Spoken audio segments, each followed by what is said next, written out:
Hi friends. आज का हमारा टॉपिक होगा बिहार इलेक्शन। एक्चुअली इस बार का इलेक्शन जो है वो बहुत कॉम्प्लेक्स होते जा रहा है। बिहार में रीजनल पार्टीज़ को थोड़ा सा ज़्यादा ही महत्व दे दिया गया है। एक्चुअली आप देख रहे होंगे कि बिहार में एक्चुअली तो ये पहला एनडीए था, दूसरा महागठबंधन, जन स्वराज नई पार्टी आई हुई है यहाँ पे। तो ये कुछ इम्पॉर्टेंट राइवलरी इस बार होने वाली है। पहला तो ये कुछ इम्पॉर्टेंट चेहरे हैं, नीतीश कुमार, चिराग पासवान, तेजस्वी यादव, राहुल गांधी जी। और इसी के ऊपर हम कुछ इंटरेस्टिंग पॉइंट्स हैं, कुछ इंफॉर्मेटिव पॉइंट्स हैं, उन सभी के बारे में हम लोग बात करेंगे। Let's start our topic. Bihar assembly election, ये तो आप समझ सकते होंगे, इलेक्शन का बैटल चल रहा है यहाँ पे। बिहार इलेक्शन एक्चुअली 2 फेजेज़ में कंडक्ट कराए जाएंगे। पहला पोलिंग होगा 6 नवंबर को, दूसरा 11 नवंबर को, और रिज़ल्ट आएगा 14th ऑफ नवंबर। और इस बार बिहार इलेक्शन में अराउंड 7.42 करोड़ वोटर्स वोट डालेंगे इस बार। टोटल अपने बिहार में जो असेंबली सीट्स हैं वो 243 सीट्स हैं। इसमें हॉट सीट हो जाएंगी, कुछ नरम ऐसे ही। यहाँ हमारे यहाँ तो एक्चुअली ऐसा हो चुका है कि एक तरफ़ा चुनाव जीतने की उम्मीद की जा रही है कांग्रेस पार्टी के द्वारा। तो कुछ सीट्स हैं जहाँ पे सही कैंडिडेट को सीट नहीं दिया गया है, तो पार्टी के ऊपर निर्भर करता है कौन क्या कर रहा है। लेकिन ग्राउंड लेवल पे ये बातें देखी जा रही है कि जो वर्क कर रहे हैं उनको सीट नहीं दी जा रही है। लैंडस्केप यहाँ पे बहुत ज़्यादा हो रही है आजकल। मेजर अलाइंसेस हैं यहाँ पे, एनडीए और महागठबंधन, और जो न्यूली पार्टीज़ जन स्वराज हैं, उसके अलावा चिराग पासवान की एलजेपी है, हम पार्टी है, इन सभी को भी सीट्स अच्छे खासे सीट दिए गए हैं। इस बार के चुनाव में एक और इंटरेस्टिंग बात हुई है, SIR स्पेशल इंटेंसिव रिवीजन किया गया है।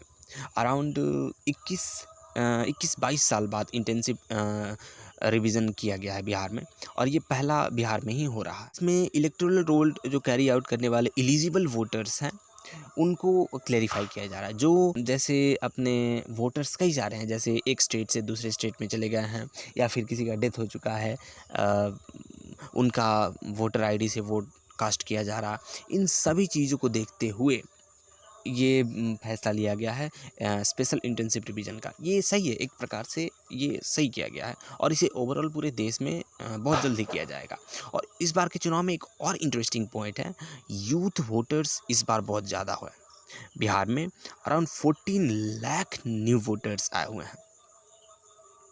ये बहुत स्पेशल चीज़ है। मतलब अब देखना होगा कि कितने वोटर्स, कितने यूथ वोट कर रहे हैं इस बार के चुनाव में। सीट शेयरिंग को लेकर भी बहुत इंटरेस्टिंग चीज़ें हुई है इस बार। एनडीए ने तो अपना सीट शेयरिंग कर चुका है। एनडीए बीजेपी को अराउंड 101 सीटें मिल रही है, जेडीयू को 101, एलजेपी चिराग पासवान की पार्टी को 29 सीट्स दिए जा रहे हैं। राष्ट्रीय ये कौन सी हम है यही, इसको अराउंड 6 सीटें दिए जा रही है। हिंदुस्तानी अवामी पार्टी को भी 6 सीट दिए जा रही है। तो ये जो है उनके द्वारा alliance, Nitish Kumar, Narendra Modi, BJP, JDU, इनमें सही अच्छा सीट सभी को दिया जा रहा है। लेकिन प्रॉब्लम यहाँ हो जा रहा है, महाभारत की गुत्थी सुलझ ही नहीं रही है महागठबंधन के बीच में। टेंशन्स बढ़ते ही जा रहे हैं। अभी तक आज 22 हो गया, आज तक सीट नहीं हो पाया है शेयर यहाँ पे। और इसके अलावा बिहार में कुछ नई पार्टीज़ का भी एंट्री अच्छा है। आप इस बार बिहार में अपना फुटप्रिंट ला रही है। जन स्वराज, AIMIM का भी पकड़ बहुत ज़्यादा अच्छा है। अराउंड 5 से 6 सीटें तो पिछली बार AIMIM ओवैसी साहब जीते हुए थे। जन स्वराज का भी इस बार बहुत अच्छा वोट है बिहार में, आप देख सकते होंगे। चुनाव के बाद तो वैसे पता ही चलेगा सभी को। तो यही है, कुछ गुत्थी सुलझाना होगा, आपको सीट शेयर बहुत जल्द करना होगा, क्योंकि अगर आप ऐसा नहीं करते हैं तो आगे चल कर के आपको घाटा हो सकता है। कुछ की कंस्टिट्यूएंसीज़ हैं, जैसे अपने नीतीश कुमार वाली, तेजस्वी यादव का है एक। तो इन सभी को देखते हुए अपने जो स्टार हैं बिहार के, भोजपुरी सुपरस्टार रितेश पांडे, ये भी इस बार जन स्वराज से लड़ रहे हैं। शिवांग विजय सिंह डुमरांव कंस्टिट्यूंसी से ये इस बार चुनाव लड़ रहे हैं जनसुराज की तरफ से। यही हैं डुमरांव महाराज के पोते। पिछले कुछ दिन पहले ही डुमरांव महाराज का मृत्यु हुआ। हम सभी उसके लिए शोक प्रकट करते हैं।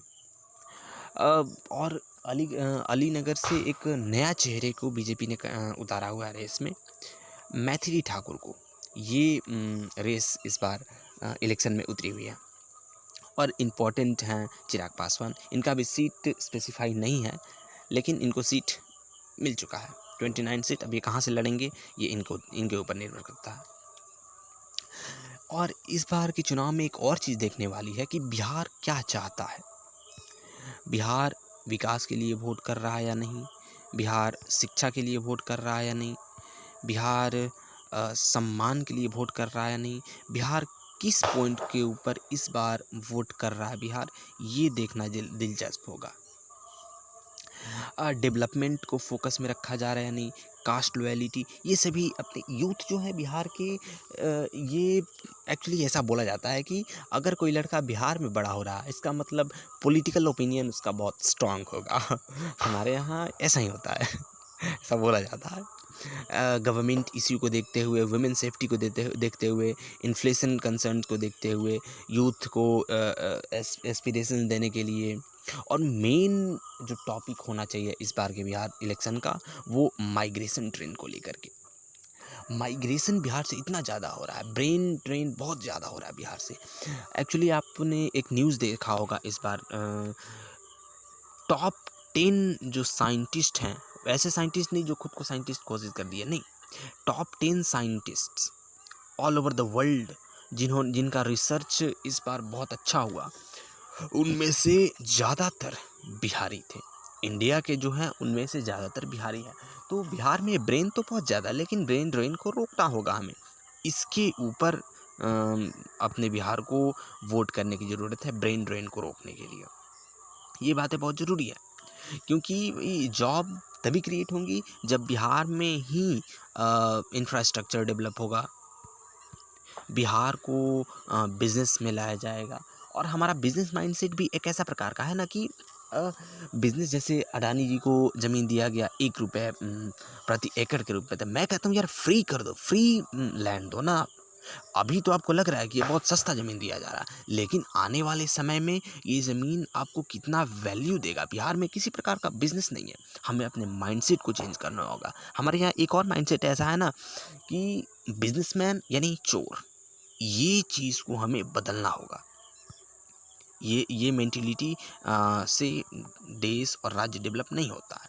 ये चीज़ें हैं, और इसी चीज़ को लेकर के जनसुराज, नरेंद्र मोदी जी, बीजेपी, ये सभी इन सब चीज़ को लेकर के बातें कर रहे हैं। लेकिन ये कुछ पार्टीज़ हैं जो सही नहीं कर रही है, लेकिन ये भी इनका अपना फंडा होगा, ये भी अपना कुछ रोड मैप लाए होंगे। Thanks for watching. अब ये तो बोलने की ज़रूरत नहीं है, लाइक से सब्सक्राइब से कीजिएगा।